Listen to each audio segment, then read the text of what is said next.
Hello and welcome to Nerdarchy. For nerds, by nerds, I'm Nerdarch Steve, and today I am joined by our guest, John Hambone McGuire. How are you doing today? I'm awesome, man. Thank you so much for having me on the show. I love that name. It's fun to say. Yeah, it's taken many forms over the year. The gimmicks changed a bit here and there, but that's me. I'm John Hambone McGuire. I am the co-host and producer of the Vintage RPG podcast, and I'm the co-creator and co-writer of 321 Action. Nice. See, you do a podcast. You know the gig. Like I haven't even been like, hey, please introduce yourself and tell people what you're like already there. Boom. Media trained, my Yeah. friend. I feel like I don't even need to be here. I can go out. I could go out to lunch, and you got this. So you know what? I was introduced to you by a mutual. Told me that you're promoting a Kickstarter, and you've got a game, and could you come on and talk? And like I'm like, heck yeah, we like to talk about RPGs over here. I mean, our main channel is a lot of D&D, but we play some other games from time to time as well. So, what is 321 Action? So 321 Action is a cinematic storytelling engine for RPGs. It runs off a single D10, and the concept is we want you to have the most fun playing the game your way. Like you're going to play the movie. And so it encourages teamwork between the characters. It encourages out of the box thinking and ideas that are so crazy it just might work. And simply all you have to do is roll at or below your stat with a single D10 and wackiness ensues. So what happens if you roll above your stat? No So you think, wackiness? well, it might go in a completely different kind of wacky, and a wacky that might be detrimental to the health of your character. So we have it set so all your stats are going to run from 2 to 10. I'm sorry, 2 to 9. So one is absolute failure, 10 is one's absolute success, 10's absolute failure. So it always gives you the opportunity to really blow it. We use luck points instead of health points. So when your luck runs out, you die. And one of the things that we do with those luck points is we give you the ability to push your luck. So, say if you are running and you want to jump from building to building and you roll and your stat is a 7 and you roll an 11, right? So, it's a risk reward thing because you're like, well, I know I'm probably going to take a crap load of damage if I fall off this building, or I could spend a few of my luck points to make the roll. So you give yourself the ability to push your luck in true action or horror movie style, where you do that little extra thing that you need to do to get the job done, but it's going to cost you in the long run. Now, people can download. Is it the rules or is it a quick start? So we have a rule set on the Kickstarter right now. Point Nemo is our current Kickstarter. In the Point Nemo story, there is a free rule book that you can download. It's a PDF of the rule book, which will get you started in playing 321 Action. Free. Who doesn't like free? Um, and how long have you been like developing in this system? I started last year. I started last year in the summer. I had a moment where I had been dungeon mastering and running other games and like telling a lot of stories, and started kind of brewing my own like 5e kind of adventures. And I kind of hit a point where I wanted to do something a little bit different. I was watching like Big Trouble in Little China one day, one of my favorite movies of all time. It's a good Um, one. Monster Squad, stuff like that, The Goonies, and I was like, I want to play that. Ferris Bueller's Day Off is a perfect example. With the 3-to-1 action rule set, you can play Ferris Bueller's Day Off from start to finish. So I wanted to create an engine that gave you the ability to really play the movie.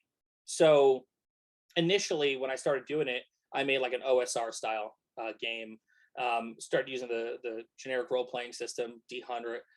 My buddy George, who's my partner in this, he's the co-writer and co-creator of 321 Action. He's like, well, if you want to keep it really simple, you want people to really be able to just do it, drop the zero. So it became a D10 system. And another thing that really inspired me was my goddaughter. She's like 4 now. Yeah. During the pandemic, I spent a lot of time in the house watching her watch things like Sesame Street and kids' educational programs. And it seems like a broad generalization, but most people can count to 10 and do basic addition and subtraction. So we wanted to create something where you didn't have to sit there and go, which dice do I roll? You roll 1 dice and you either, add the penalty or subtract the bonus from your roll and then meet or roll below your stat. Easy peasy. And is it a class-based system, skill-based system? So what's cool about it is I really wanted to create a moment and a system where like everyone had their moment, where everyone was able to be like, oh, you know, I am the guy who does this. And a lot Mhm. of times in other RPGs, and don't get me wrong, I love all RPGs. If you've got dice, I want to roll them. A lot of times, though, when you have class based systems, they start to bleed over into other classes. So it becomes a thing where, like, you're the guy who's supposed to be able to do this, but this guy can also kind of do it as well. And on their turn, they're going to do the thing that you've been waiting all game to do. So we do roles. So basically, one guy could be the mechanic who gets bonuses for improvised weapons. One person could be the driver who is like skilled at driving and doing vehicle stuff. One person could be the medic and they're very skilled and they have a specialization in being able to do medical stuff. So everyone has the opportunity to do their thing. And the way we structure the turns in this is in combat, the players go first, then the monsters go. Unless it's a surprise thing where the monster just pops out of nowhere, the players are going to go first. The players can always come up with a plan. They could work separately, they could work together, but everyone has the opportunity to do the thing that they're there to do. And then when other monsters comes, it folds it into the monster's turn, and you just keep fighting until the combat's done. So, are there any games in particular that you took inspiration from? I was playing a lot of Cthulhu, Call of Cthulhu. I was in a long Mass and Nyarlathotep campaign, and I love those games. And I would get kind of overwhelmed by the amount of different percentages and things that you could do. And like, oh, if you want to drive the car, you might have like a 5% roll to be able to drive the car. Um, so I took inspiration from that in really like seeing all the different things you can do, and I tried to streamline it. So we have a mechanic in 321 action called fill the plot hole in 2 sentences. It's something I actually learned at a writer's symposium at Gen Con like several years ago. I wish I could tell you who said it, but someone was up there on stage and they were going through a thing that they wrote, and they said, a big problem with writing is plot holes. And what most people don't realize is that most plot holes can be filled in 2 sentences or less. So the mechanic of fill the plot hole in 2 sentences is this. If you come across something in the game that might be outside your normal purview, right? Like say you come across a dirt bike and you want to make an action check to ride the dirt bike. The game runner, and that's what we call the person who runs the game in 321 action, the game runner is going to say, hey, fill the plot hole in 2 sentences. How can you just pick up a dirt bike and ride a dirt bike? And the player will say something along the lines of, well, when I was a kid, I spent summers with my cousin. We used to ride dirt bikes. My mom hated it. So right there, the game runner can either give you a penalty or give you a bonus to do what you're going to do. And it's still based off the roll of the D10 and either a bonus or penalty of 1, 2, or 3. So that's it. And more often than not, the more creative the answer, the more it makes the people at the table or the virtual table pop and laugh, the more you're going to get a bonus. You're going to be able to do something really crazy. So you mentioned like you want to make it so every player has their special thing that they can do, and Yeah. kind of like what determines that.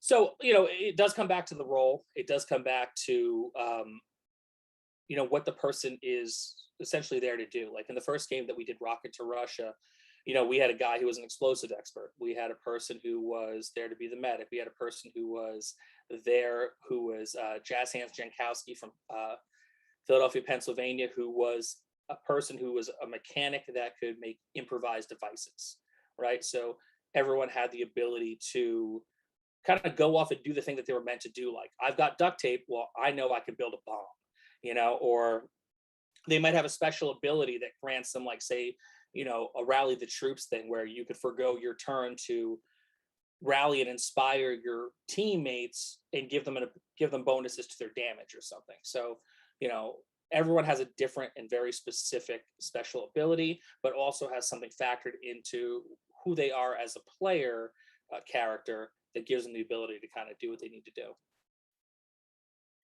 The art's really fun. Thank you. I like it. It's black and white art, and I like the monster images the best, and kind of like the robots and stuff like that. I like the look to this. It kind of has like that little bit of that retro look to it. Yeah, and that's what we were going for.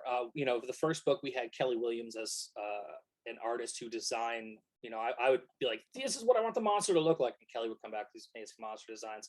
And then we had other artists doing scenes with those monsters and kind of putting their own flavor to it. And this one, we've got Kelly Back, we've got Sally Canarino, we've got Claire Connolly, we've got Lou Morg, we got a whole bunch of people, Cheese Hasselberger, where I will be like, I want this. And they will take my terrible description and turn it into something magnificent and monstrous looking. Yeah. So it's pretty cool, man. It's a pretty cool thing to see an idea that you have morph into something that actually looks like something amazing. So, I mean, you're kind of like giving away the game. How do you make any money? Well, I mean, we give away the rules, and that's the Yeah. thing. We want everybody to be able to play this game. The idea with the cinematic storytelling engine is that you can tell any kind of story with it. You know, you want to do a slasher story, you want to do a weird western, space, sci-fi. You know, you want to do a mystery, a heist. You can tell your story using these rules because it's really easy to pick up and run. So initially, when I came up with this, a lot of it came from me sitting at home during the big part of the pandemic, Mm, playing games with people over Discord. And I think it was awesome that like Wizards was giving out like a whole bunch of free stuff that everyone could kind of get into Dungeons and Dragons. So I had a lot of people coming to the hobby that were always kind of curious about it or like didn't think that they could play Dungeons and Dragons because they saw the thickness of the book and all whatever reason coming in. I'd be running games for a lot of new people during the pandemic.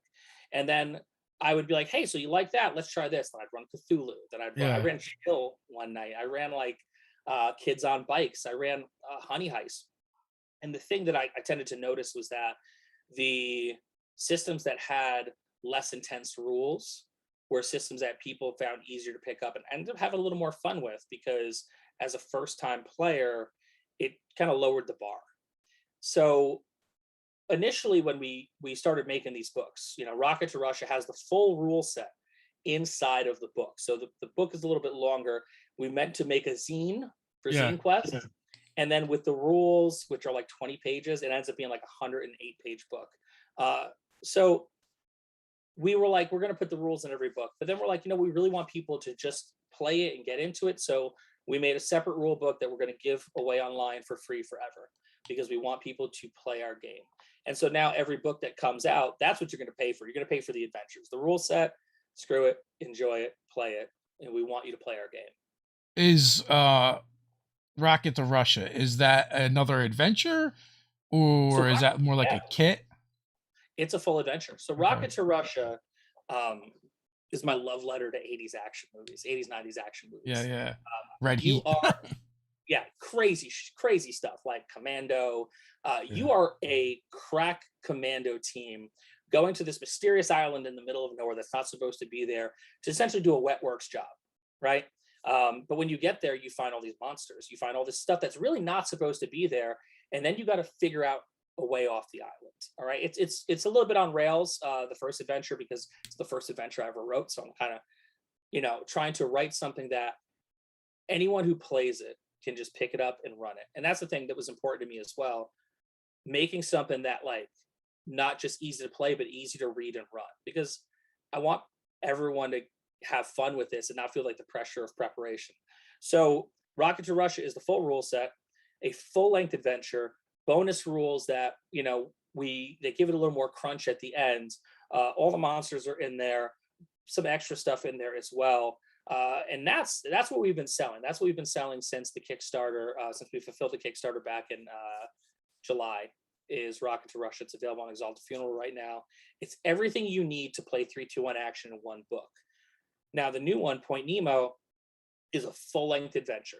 The only thing that's not in the book is the rules, but you could download those for free. And in fact, when you back Point Nemo on Kickstarter, we're just going to keep sending a link out to everyone who backs it, so you have everything you need to rock and roll and play the game. Okay, that makes more sense to me then because I'm looking and I was like, all right, it's not a huge book, 28 pages, right? That you can download for free, but it's not nothing either, right? It cost like I know it costs to do that. There's art in it. You've got Yeah. people that worked on the layout and all those things start adding up. Oh yeah, everything costs money. Yeah, yeah, And it's something that like, I had a buddy who owned a comic book shop, and he was like, "Yeah, it's all promotional, like free comic book day, like all that stuff costs money. Like everything that you do to produce something costs money, but it becomes a point where you have to ask yourself, like, is it worth the money that you're spending to encourage more people to come in and be a part of what you're doing? And that's essentially what it is. I came up in rock and roll, punk rock. I was in bands for years, touring musician, and we would always, everyone's like, "Oh man, so you did this show, you probably got paid," but you're like, "Yeah, the $27 we got paid doesn't begin to cover the hours of practice time, the rehearsal Yeah. space that we run monthly, gas, strings, like everything that you do. It just you're throwing money out into the ether, and you're hoping that it comes back one day. You're able to do the thing you want to do. With the rule book that we're doing for free, yeah, it costs some money, but it's tangible. Like Yeah. I can I have some print copies here, but for the most part, like you can download it and you can play this game. So for me, it immediately feels like a return on investment because I know people are actually using it. Have you begun building a community around the system? Working on it. It's difficult because it's not D&D. It's Yeah. not right over the plate.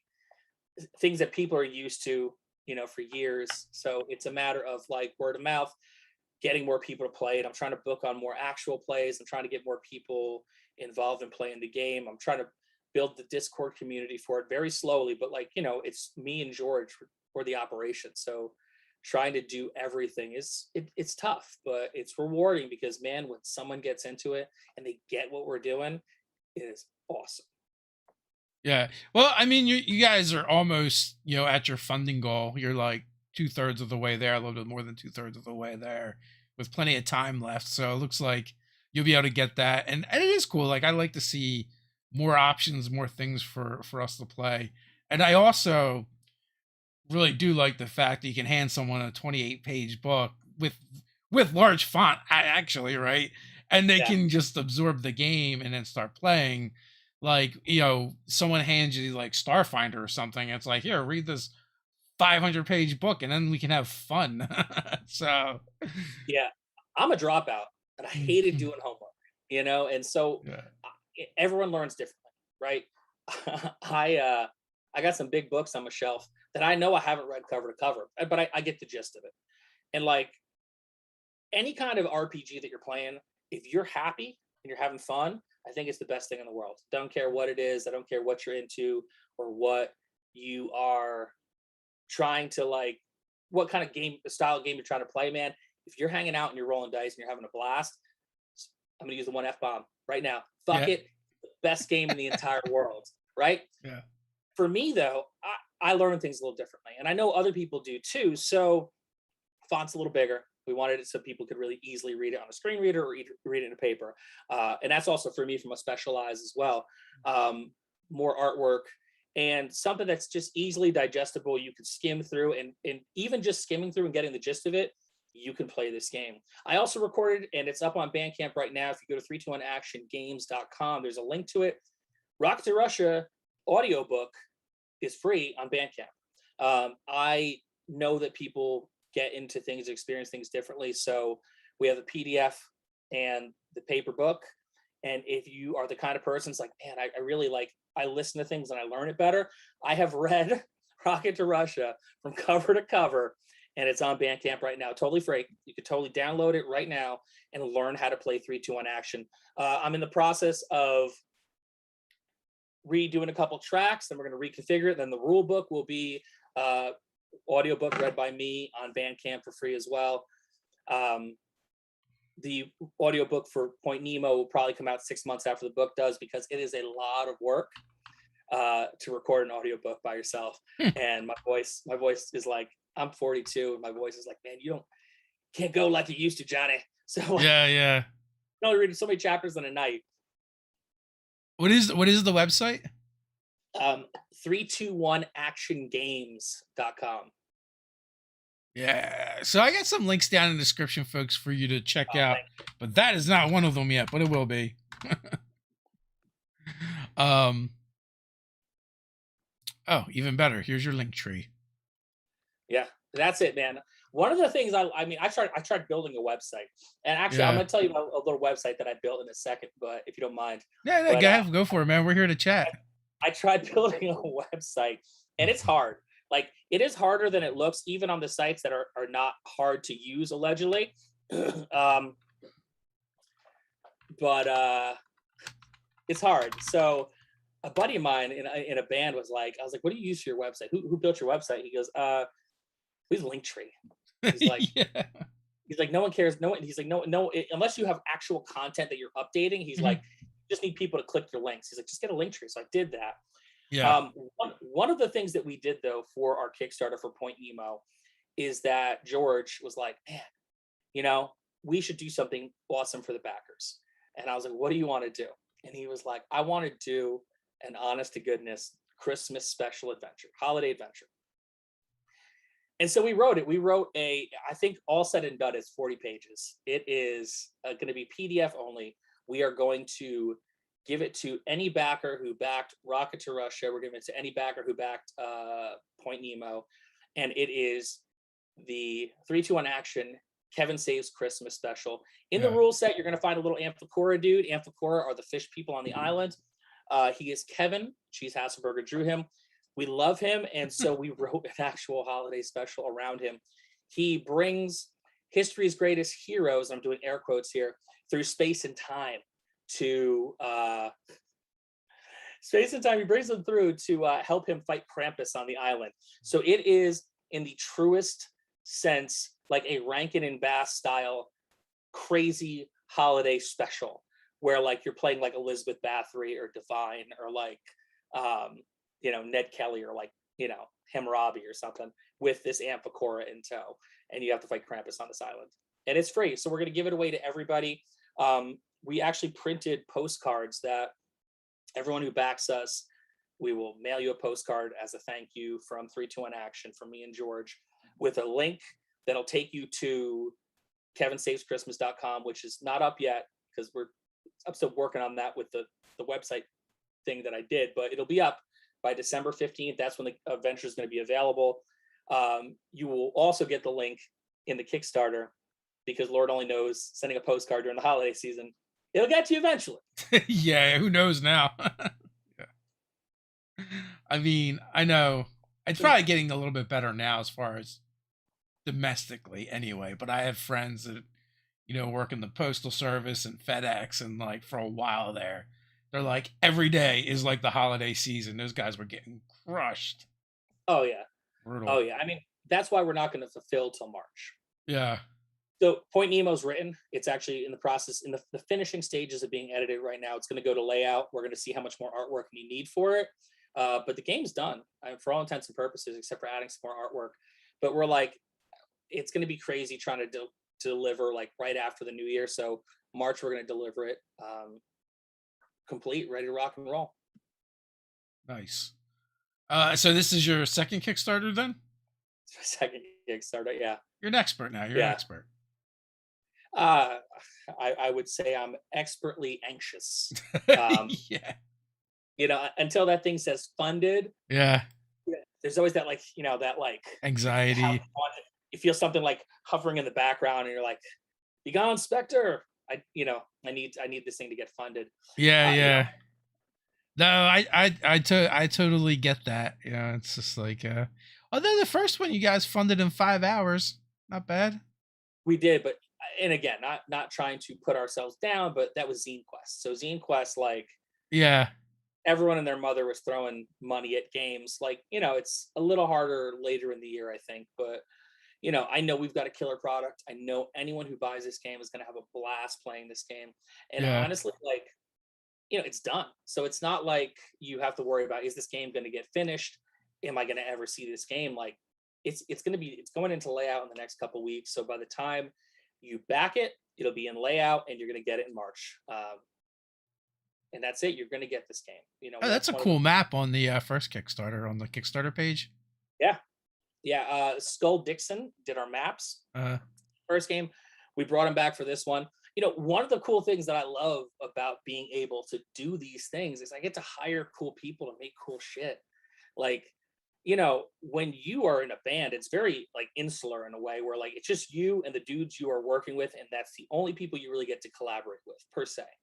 When you're doing something like putting out an RPG, I get to go through Instagram and Twitter and find cool artists and get referrals from other artists and be like, wow, you love to draw monsters. I can pay you to draw monsters, and you're happy because you're getting paid to draw monsters, and I'm happy because, wow, look at this monster. So Yeah, like yeah. that's like a really kind of rewarding thing for me to be able to hire people to do cool shit. It makes everything better. Have you thought about where you're going after this Kickstarter? So after this Kickstarter, Well, hold on one second. Is yeah, that a freaking flamethrower chainsaw? damn right it is, my friend. So Why does that exist? because I love all that kind of crazy the stuff I grew up watching. The stuff I grew up loving was like, Alien. Sigourney Yeah. Weaver straps the pulse rifle to the flamethrower.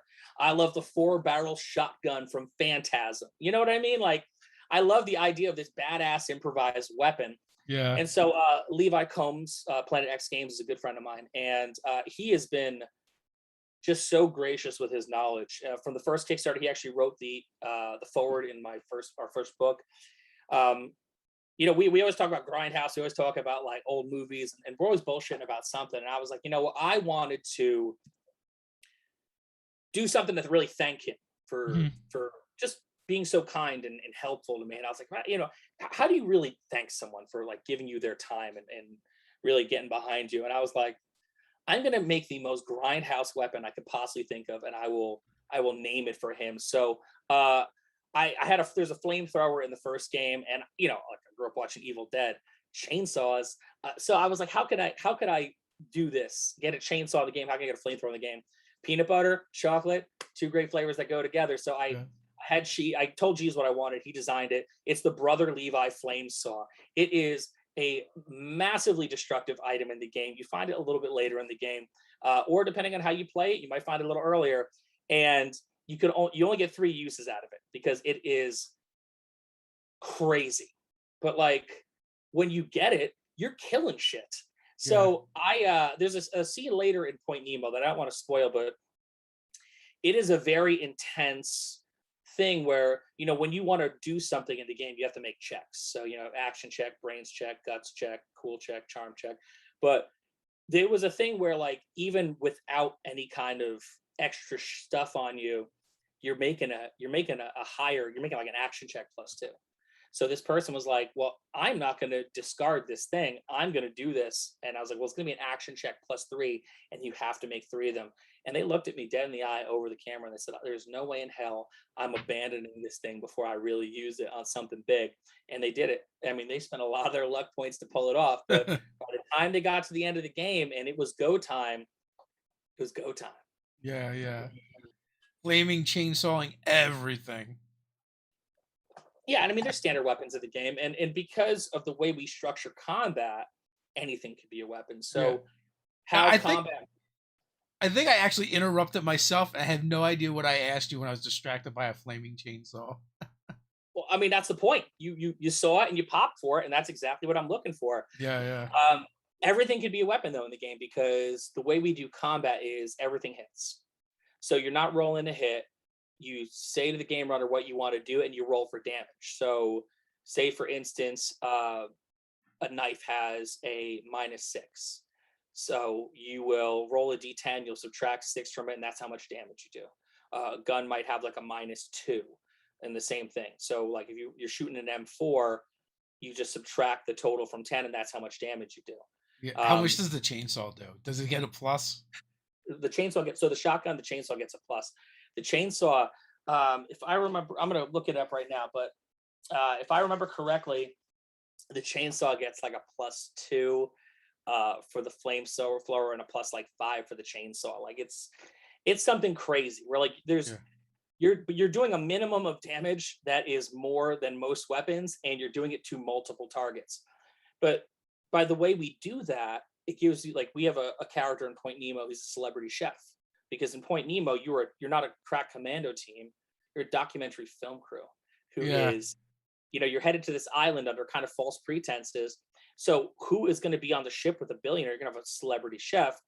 So they wash up on the island. One of the celebrity chef's items is a meat thermometer. They get attacked by something.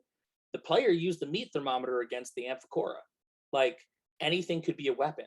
You could improvise weapons. You could use environment, things that are happening in the environment. I had a guy build a slingshot out of vines and a rock. That's a weapon. Like you're not limited to what you have on your persons. You could find something to kill other creatures with if you need to. Nice. How many sessions at this point do you think you've run? Oh, a lot. So from the moment I started writing it with like OSR style rules up until release of Rocket to Russia, I had run 30 games. I had run 30 sessions, play testing it and refining the rules and really seeing what worked, what people responded to, what people didn't respond to, um, what really streamlined the process. Like early on, the brains check was like, well, if you want to find something, you got to make a brains check. But one of the things that I think is a major stumbling block along, among a lot of RPGs, and again, not shitting on any RPGs, but this is just a matter of fact at a table. Oh, I want to look for something. All right, roll to see if you find it. Oh, I didn't find it. Then the next person's like, well, I want to roll to see if I find it. You didn't find it. Then 5 people later, no one finds the thing, and now gameplay is slowed down to a halt because now no one has found the thing that they wanted to find, and now the dungeon master or game master is like, all right, well, it's here, and I know that it's here. Like, what do you do with that? So, Yeah. if you're looking for something, you find it. If you have to do a brains check, it's to kind of pick a lock, to disarm a bomb, some other things to figure out a way to like put things together to make something work, or if it's something that needs, if you're looking rifling through a body, I might make you do a brains check to see how much you find, but you're always going to find what you're looking for. So that was one of the things that came out of the early playtest was like people were like, God, I just want to find what I'm looking for because I know it's there. So, we refined things as we went. Then with Point Nemo, I probably did. Now with the rules in place, I probably did about another 20, 30 play tests of the game just to make sure everything ran smoothly. That's kind of something we've adopted in a lot of our games, where it's like if it's important to the story, Yeah. the worst thing you can ever do is ask for a roll. Because two things happen. One, like you said, no one finds it, or you start the roll-a-thon until someone does Yeah. find it, and it's like you could have just cut the middleman out, right? It's like when my daughter was a toddler, and she would like pick up the cat, and she's walking around going, "Ow, ow, ow," because the cat is clawing her because it doesn't want to be held. And I'm going, just put it down, right? Yeah. As the DM, you can just not pick up the cat, right? Yeah. So make Exactly. the game easy for you and your players, and make them roll for things that matter. And that's the concept, man. You want to roll for the things that are important and that move the story along. So Rocket to Russia, I could run front cover to cover 3.5 hours because the goal is to keep the players on the edge of the knife, keep your players constantly engaged. And like even with them screwing around, the screwing around comes from them being like, all right, how do I get from here to here and climb this tree and do this in the most ridiculous way possible? And we'll find a way to make you roll for it. Um, we also use NPCs. I think we use NPCs better than most because the NPCs are actually integral to the game. So you're in the movie with these NPCs, and they are there constantly doing things in the background to let you do all the things you want to do. But when it's go time, they're there to help move along the plot. So no one gets kind of lost in the weeds and loses where they are in the game. So, how many different kinds of genres have you tried running with the system? So I've run horror, I've run action. I did run Ferris Bueller's Day Off. That's why I'm using it as an example. Like just something light and fun, just to see how it works. I didn't get to do Western yet, outside of because Western is kind of tricky because you have to figure out a dynamic that is like, well, how can I have a gunfight and really like, or a showdown and a draw. So um, I did a space one. I started plotting out a heist to see how that would work. I have a zombie. I'm actually in the process for next year. 321. This is not what 321 horror is going to be about, Uh, but one of the other ones that we're going to release alongside of it is I have a zombie adventure, a zombie survival adventure where the idea with everything that we do is we don't want to have a different rule set for every style of play. We want it to be like this is how it works, and then you have 2 to 3 rules that are special and specific to that gimmick. Like I have how essentially what happens when you get bit, how you respawn, and what happens when you need to come back as a new player. But those are the only real 3 rules that you need for the zombie game, and it'll just fit right on top of 3, 2, 1 action. so, what are the rules for Point Nemo? So Point Nemo, there's really no special rules for Point Nemo per se, but there is a gimmick. So there's a mutation chart because stuff could happen in the game that could lead to a mutation. There are a couple events in game where we have different charts that you can roll on to kind of narratively help fill out the story. But Point Nemo and Rocket to Russia, for all intents and purposes, except for the mutation aspect of it, which is pretty cool. If I do say so myself, it's pretty straightforward. You know, it's going to come more in the horror game. Like we have some extra rules for horror, and we're developing a couple more for when 321 horror happens. The zombie game has a couple extra rules. When we get to fantasy, um, late next year, because we do have a fantasy game cooking right now. It's a matter of refining the magic system to be able to work within this rule set, and we're getting close. We're actually getting close to it. Yeah, it feels like it's robust enough to encompass a lot of different things, and like I barely know, the rules, but like when you're talking about a western and how do you do a gunfight, how do you do the showdown? I was like, oh man, what if they just both roll damage and action at the same time, and whoever gets the better roll gets the draw. Yeah, I mean it's tricky, but it's something Yeah, like that. One extra rule, now you got a western.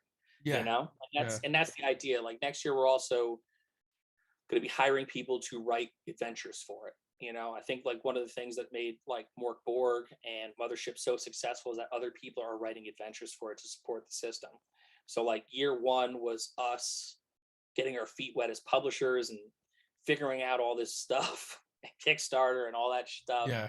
And and next year, like we're actually talking to people right now, lining some people up to start writing additional adventures to support action, to support horror, and to help continue to move things forward. Because that's ideally what I want to do is always have people writing adventures to get more people to start playing and get more people to have fun with 321 action. You also do a podcast too, right? I do. I'm the co-host of the Vintage RPG podcast. How long have you been doing that? This I forget. I think this was 3 or 4 years. It kind of losing a year last year kind of blurs everything together for me. But Yeah. I think this year was our third anniversary. Stu Horvath is Vintage RPG. He is the one that runs the Vintage RPG Instagram. Vintage RPG is his business. I, me and Stu are like lifelong friends. He lives like a few blocks down from me. You know, we played more RPGs together than I think I played with anybody else on the planet. So I started doing the podcast with him about 3-ish years ago, almost 4 now, I guess. And it's a lot of fun because he is the guy who does the research. He's the guy who like learns all the stuff about the books. And I am the presenter. So I bring the information out of him. I ask questions. I kind of ruminate on the things that he tells me. You know, we have a few laughs and everyone goes home happy. Nice. And how often does that podcast go up? We drop it every Monday. So we have not Weekly. missed. Yeah, we do it weekly. We have not missed a single Monday since we started. In the very beginning, we were bi-weekly Uh, because I was still getting my feet wet as a podcast producer, and I was also working on several other shows at the same time. But over the course of like the first 6 months, I kind of stepped away from or kind of weeded out some of the other shows that kind of went the way they were going to go, and I put my focus on vintage RPG. So that's my bread and butter, man. I do it. You know, we record every week. We've had some really cool guests. You know, we talked to a lot of cool people from the olden days. We just had Earl Otis on about a month and a half ago. We talked to a lot of cool up and coming indie RPG creators as well. And you know, we just like to put games over and get people playing. And you know, we talk about some of the old games a little tongue in cheek sometimes because there's a lot of different ways you can go when you'll examine some older stuff. But you know, we have fun with it. yeah, yeah. I tend to not want to go backwards when it comes to the things of my childhood that I loved, because I usually discover they're just not as good as I remember them. You know, I feel that way about a lot of things, but then there's some stuff where like I think it hit me at just the right age. I will like dig my heels in and I will die on that hill, you know. But you know, I think it's important that every medium continues to evolve, and I Yeah, think that there is. there has to be a space where people who only like the things that they love and they love it for specific reasons and they're not interested in learning about new things, they got a space where they can exist and have the most fun that they could have. And then there's got to be a space for people who are like consistently trying to find that next new thing can have a space to find that too. And then you just go to whichever party you want to go to, man. Just have fun, play games. And how long are those episodes? So the episodes are short. The episodes, if it's an interview episode, they usually go about 30 minutes. Um, Most episodes go about 22 minutes.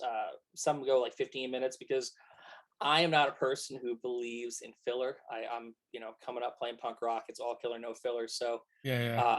I try to bring it home at about 22 minutes an episode. Some episodes have been going a little longer because we're close with Exalted Funeral. So every few weeks or a couple weeks, we do the Exalted Funeral. My mouth today. We do the Exalted Funeral elevator pitch brought to you. Jesus, my mouth is killing me. The Indie RPG elevator pitch brought to you by our friends at Exalted Funeral. The coffee is just finally kicking in.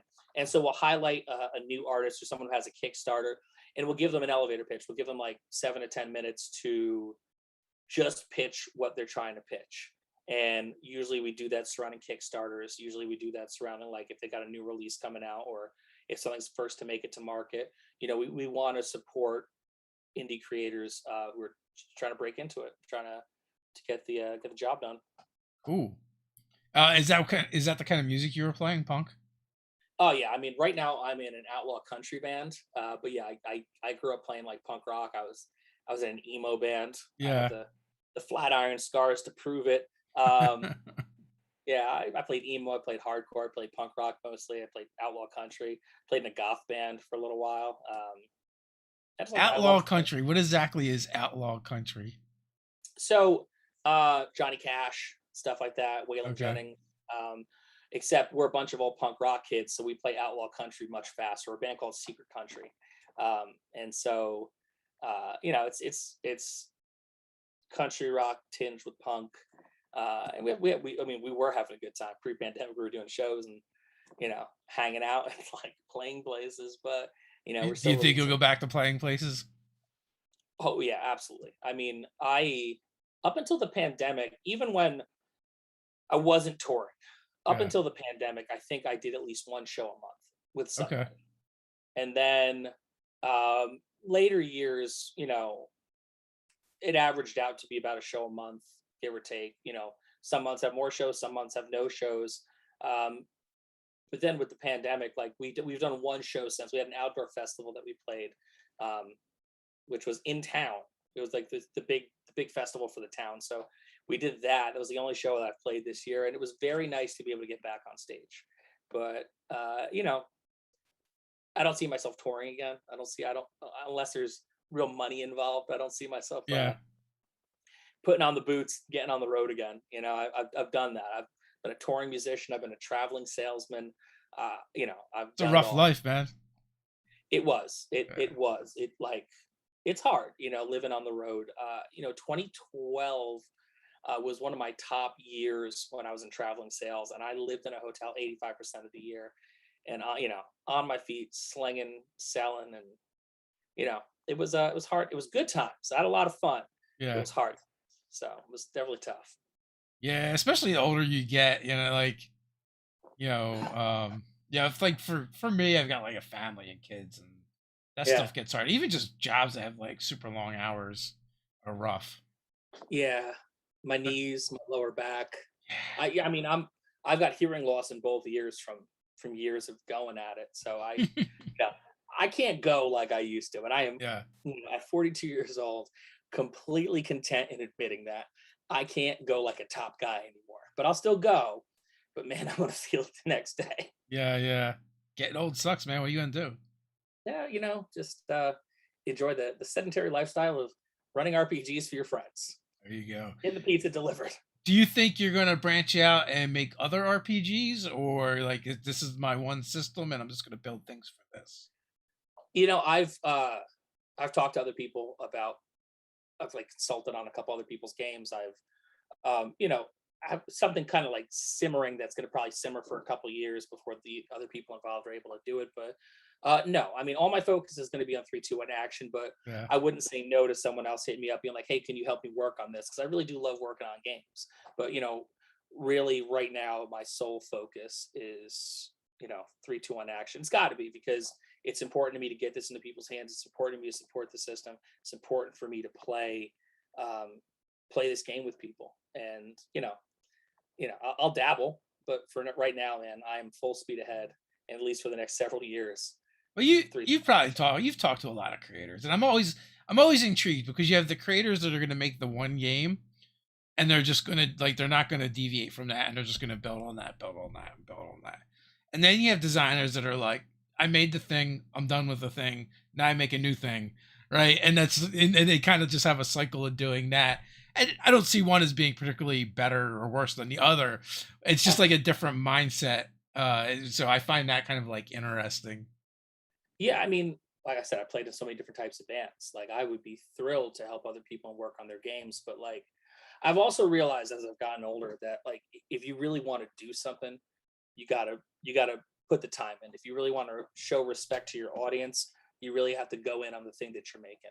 And I think that, like, for me, this isn't just like a fly by night thing. I've got some stories that I want to tell, man. I've got some fun, cool things that have been percolating that I'm finally putting on paper that I want to share with people. And it's important for the audience of this game to know that this is not a one trick pony for me.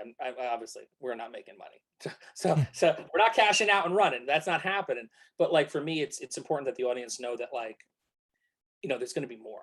That we are fully committed to making more. We're fully committed to really getting people psyched about playing 3, 2, 1 action. And like, we got no signs of stopping, man. We are just going to keep trucking forward and keep pushing and keep pushing, and, until people are like really psyched, until like, the D10 is like a favorable dice again. Yeah.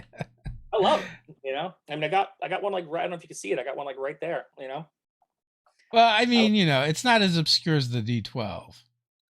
so D12, right? Little inside baseball here. I love the D12. D12 is one of my favorite dice. Like, I Yeah. love the D12 because most of the D12s I have roll 11s constantly. Mm. But trying to keep things in the theme of 1 to 10, the D10 it's perfect for that. Is the superior die. Yeah, I mean, because again, like, I just saw a video on Instagram before I got on this. My buddy, his kid was like counting to 10. His kid is like, I don't know, 2, 3 at this point, and just Yeah, like, yeah. and I'm like, that's the ticket, man. The ticket for me is it's easy for everybody to play. It's easy so they can lose themselves in the adventure. They could really be a part of the story, and then when you're done, you got that conversation. You get to go to work the next day, or you get to like hang out with your friends. You're like, man, I totally blew up that bridge and looked cool diving away from it, and I didn't die. So So that's there's a fun. challenge for you in the chat. So can I have John Henry drive a stake through Krampus's heart? Dream come true. Yeah, absolutely. I mean, if you wanted to do that, right? You would just have to get something that you could use as a stake. So, I mean, John Henry would bust down a tree and jam it into Krampus's heart. So we would figure out what the damage would be for that. And like, if we're talking like real John Henry, it's going to be some sick damage. So, I mean, I would say that would probably get you like a +7. Yeah, the man And could drive some stakes. yeah, so I would say the stake would have like a +7 or something. So you'd roll a D10, you'd add 7, and stuff would happen. Nice. Yeah, So what what genre are you most excited to move into next? horror. I love Horror? horror. Love horror movies. So, Point Nemo and Rocket to Russia are, they're a little more on the rails. Rocket to Russia is definitely on the rails. Point Nemo is a little more on the rails, but there's a lot more. There's more areas you could explore, and there are also side quests and little pop-up destinations that a game runner, if you want to run the game your way, you could put throughout the island, right? Horror, 3-1 horror is going to be a little more open world. We've got a great story that I can't talk about yet, but it's going to be open world in the area that you're in, with a couple key things that will trigger the end game. But you Yeah. can take your time getting there. You could run wild in this area, which again I can't talk about just yet. And then the zombie one is going to have multiple different paths with the zombie mechanic. Little ways down the line, I've got a vampire one that I am really psyched about. It's gonna be a little more open world, where you gotta do some stuff before you can do the showdown. But so really excited about that. Again, we have the heist one brewing in the background. The heist one we're looking to do in like 2023. Fantasy we're looking to do end of 2022 or like mid-year 2022. But yeah, for me, like horror. Are you kind of building a collective world here, or are these all like standalone? So that's a great question. It is a collective world. It all exists in the same world, but it's not like Marvel Universe where you need to see like 22 different movies to really get the grand scope of it. Like Yeah. there is a company that appears in Point Nemo and Rocket to Russia that is going to be in the background of the zombie game. There is a radio show, well, a podcast at this point, I guess, that pops up throughout that the players will kind of listen to, or like someone will acknowledge it, and the reason why you're here is because you've heard it here. There's certain characters that are going to pop up here and there, like fan favorite characters you might run into again down the line, but it doesn't diminish the overall experience if like you come in late and you've only played 321 horror. It's seamless. But if you've played the other games, you're gonna be like, oh yeah, so you get a little extra juice Oh, out is of it. that going to be the naming convention for things too? 321 horror, 321 action, Yeah, 321 future, 321 yeah, fantasy. yeah. 3-2. Yeah, we're waffling between 321 magic and 321 fantasy right Yeah, now. But yeah, yeah. I mean Quick, grab that's those domain names. yeah. Well, I mean it's all going to be under the 321 action umbrella. Yeah, yeah. Uh, but we have 321 heist is coming. Um, it's all under the same umbrella because it's all the same rule set, essentially. But we have plans. We got big plans, man. I We would got big. love to see like things that happen in the fantasy like show up in the modern, as in like like maybe like, oh, there's this name for this mine, and that now is a corporation in your future game.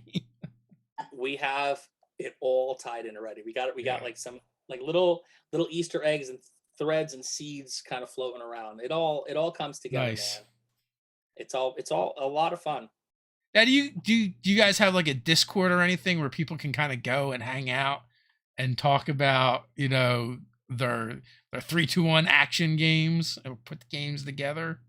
We do. It's getting there. It's kind of slow to build, to be honest, because Uh people are huh. still getting it through twin action. But I'll drop the Discord link on Twitter. I'll drop the Discord link on in the Kickstarter so people can join up with it. We're building. We're building towards it. We're building towards getting to a place where it's going to be an active Discord. I know you didn't ask for my advice, but I'm gonna give it anyway. Sure. Why don't you put it on your link tree?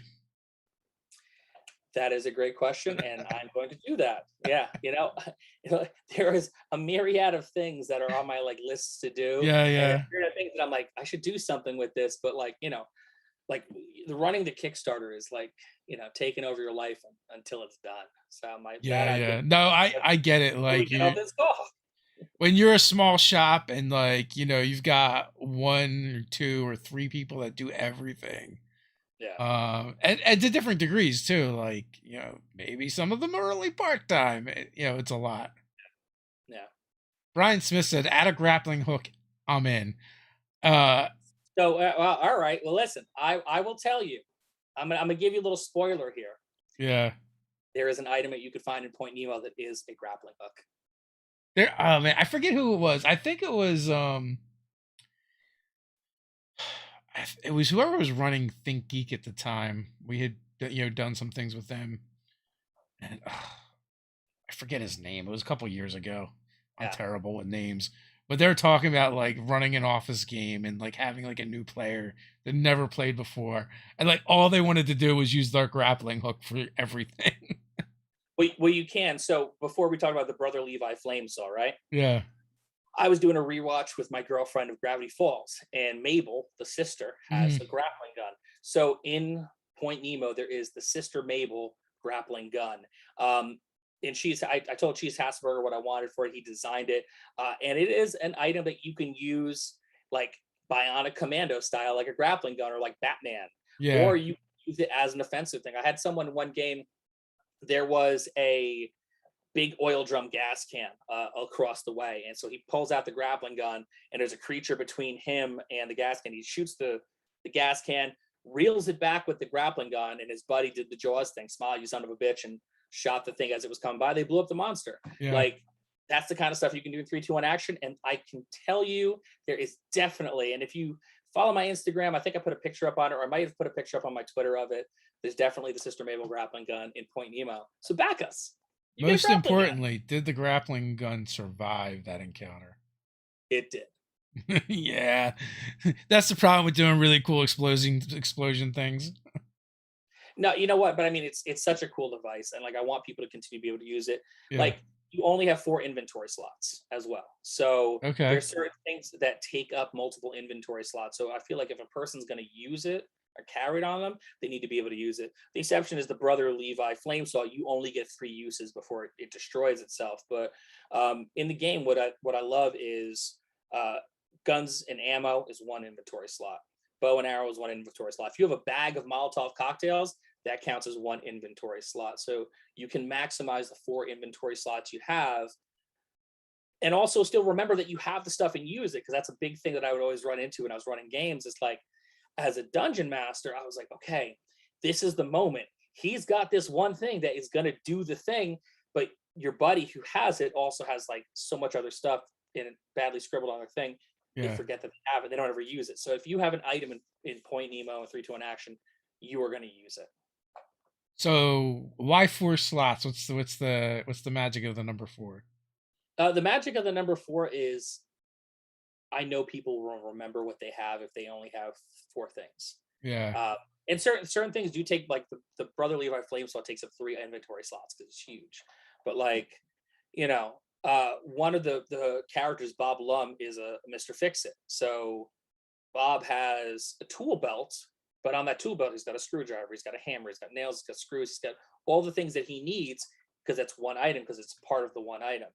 But for me, I was like, what's a fair amount of items that will challenge people to drop things and pick things up, or think about their inventory management without having to think too hard about their inventory management. 4 felt right, so you get 4 items. Now, does everything always count as inventory in that regards? Like, if I have No, lipstick, is that inventory? A cell no, phone? no. It's got to be something substantial, like something that's going to take up a handful or more. Like if you find a pair Okay. of sunglasses, you could put this pair of sunglasses on. Okay. One of the characters had a waterproof lighter and a pack of cigarettes on inventory item. One person had like an iPhone. That's one inventory item. One person had duct tape. It's one inventory item. But like if it's like you get someone's dog tags, you're wearing it. If it's Yeah. something you're wearing on your body, it doesn't count. But if it's not going to fit in your pocket, it's an inventory item. Okay. Ooh. Have you heard back from other people that have been running the game? I have, and they had a blast with it. A buddy of mine, he ran it for his friends, and they did a slasher adventure, completely, self-contained. They did a camp. They were the slashers, and they had to go around and killing all the campers, and whoever had the highest death count won. And they said it was easy for them to do everything that they wanted, improvising weapons and blowing stuff. I've had people reach out to me after they've actually run Yeah. Point Nemo, and they were like, yeah, people loved the story, people had a blast. People who were nervous about playing the game because they in their mind built it up to like the experience to be something more, settled in after about 20-30 minutes, and were I want to do this, and then they found a way to do that. I think it's cool you can do all that. I'm questioning your choice of friends right now, but Yeah, different strokes, man. True for every yeah, foot. that's like murder hobo to 11. Yeah, well, they did it on like Friday the 13th, so it was like a thing for that night. But You're like, yeah, hey, do you want to play a horror game where it's like there's a slasher going around? Yes, we do, but we want to be the ones slashing. But I mean, that's what the engine's for. You can figure out a way to play that game, Nice. When we see the 3, 2, 1 kaiju? So that's definitely on our radar. But there are kaiju that pop up in games, so you will end up. It won't be a one for one let them fight, but hopefully eventually you'll see 3, 2, 1 kaiju. Nice. It's pretty cool. Well, it's been great chatting with you and talking Thanks, man. about 3, 2, 1 action. As always, folks, there are links down in the description. Go click them and stalk John in a good way across the interwebs, not the creepy way. Um, Final thoughts before we head on out? Uh, Thank you very much for having me on the show today. Everybody, you can check out, there are links in this chat, which will take you to the Kickstarter. Point Nemo is on Kickstarter right now. When I got on this chat, we were like 67% funded. We are going to produce this game. It is already in the can, ready to go. We want you to play 3, 2, 1 action. Please download the free rule set. Please back us on Kickstarter, because the more that we can get back, the more games we're going to be able to make in the future. And that's what we really want to do. We want to play some games with you. Cool. Awesome. Thanks for coming on. And thanks everyone for hanging out. Until next time, stay nerdy.